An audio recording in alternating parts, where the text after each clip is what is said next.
Hello, welcome to Swiss Watchcam. Today we're going to review the IWC Portugieser. It's the most iconic watch from the brand, and let me explain to you why. IWC stands for International Watch Company and is actually situated in Schaffhausen, Switzerland. It's actually one of not many watch brands who is in the Swiss-German part of Switzerland. You know, you have IWC in Schaffhausen, you have Volt Watches and Andreas Strehler, who are, I think, nearby Zurich. And then the next one might be in Lucerne, which is a Chrono Swiss, and Karl F. Bucher, and then we go to Biel, you know. And the rest of the companies is mostly situated in the French part of Switzerland.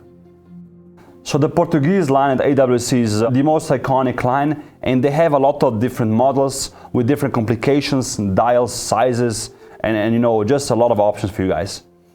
You might think that the name comes from Portugal, the country in Europe, but no. Actually, the story goes in the 1930s, two businessmen who were working in the watch industry came to IWC to Schaffhausen and actually wanted to develop a watch which is very accurate like the marine chronometer, so it can be used on a ship. What they wanted to do is to use a pocket watch movement and put it into a wristwatch, which in the late 1930s meant the wristwatch will be quite big. At the time, people were used to 33mm sizes and thereabout. They were not used to 40+ size wristwatches. Why they decided to choose a pocket watch movement is because of its accuracy and also because of the size of the dial, so the watch is very readable. Since then, it's been the brand's most iconic model. Some of you might know IWC also from the Engineer line, which I personally really appreciate because it was also designed by Gerald Genta. And also what I like is the Pilot watches and also the Paul Weber watch they launched, I think it was 2 years ago. What I have in my hands today is actually the newest model they released. It's the new chronograph for 2020. The most iconic feature of this watch is definitely the layout of the dial. As you can see, it has the typical Portuguese layout with the minute subdial at 12 o'clock and the running seconds hand for the timekeeping at 6 o'clock. You see the long hand is now also running. This is actually the chronograph seconds hand, which I activated to be a bit more animated. This exact model actually comes in my favorite configuration. I love white dials. I prefer them usually to black dials. And I also love that it has like blue hands and also blue indexes. And because it's also marine inspired, these color combinations are perfect. As you can see, at 9 o'clock you have a few inscriptions. You have a chronograph automatic, because this is a self-winding automatic wristwatch. And at 3 o'clock you have the new logo, IWC Schaffhausen. The silver dial is very legible, and also the indexes stand out because they are applied. And on the edge of the dial you have actually the chronograph seconds markers, which are printed on it.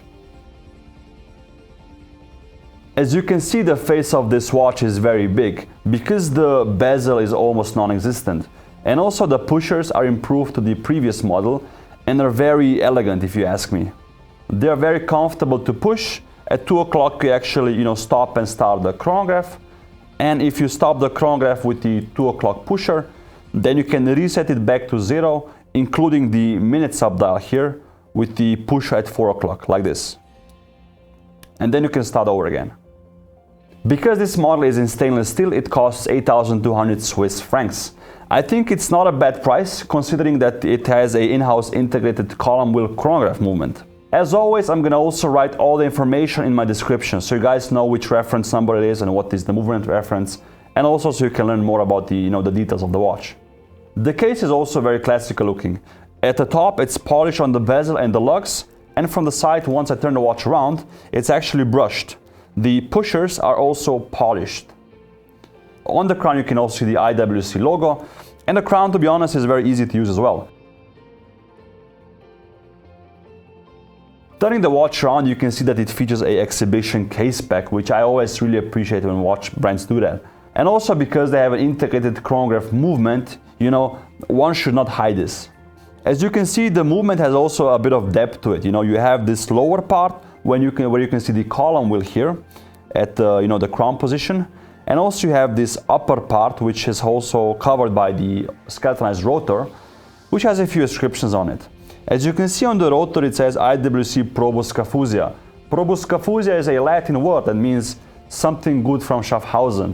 What you can also notice is that the lower part of the movement is finished with perlage, and the upper part is finished in this circular Côte de Genève. The sapphire crystal at the bottom and the front part are both coated, so you can see clearly into the movement and also on the dial from the other side. It's also waterproof to 30 meters, so you don't have to babysit this watch.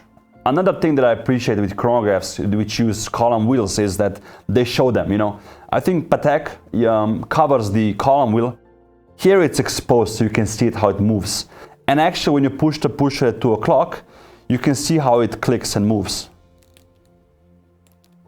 They used a column wheel instead of a cam to basically improve efficiency of the chronograph movement. Let me now put the watch on the wrist so you guys see how it fits me.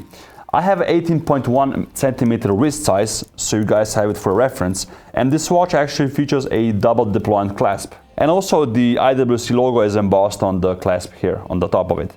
It's brushed, and the logo features again the Probusca Fusia, trademark slogan they use. I'm a really big fan of butterfly clasps because they make the watch more secure on the wrist. As you can see, the strap is also a very beautiful color. It's actually dark blue, which fits the indexes and the watch just perfectly. From the side, you can notice that the watch is 13 millimeters high, and once I turn it around, you can also see that it's 41 millimeters in diameter. If you're looking for a classical chronograph, this is definitely something you should consider. And again, for the price of 8,200 Swiss francs, I think it's not a bad deal if you compare to the rest of the competition. If you have a question about this model or any other IWC watch, please let me know, leave a comment down below. Also on the side you have a photo of a watch we'll be reviewing next time. It's actually a macro shot of the dial side, and let me help you a bit, it's the lower right part side of the dial. Let me know in the comments below if you know which watch it is, and also if you like the channel, please subscribe, leave a like, maybe share with one of your watch buddies, and I'll see you next time.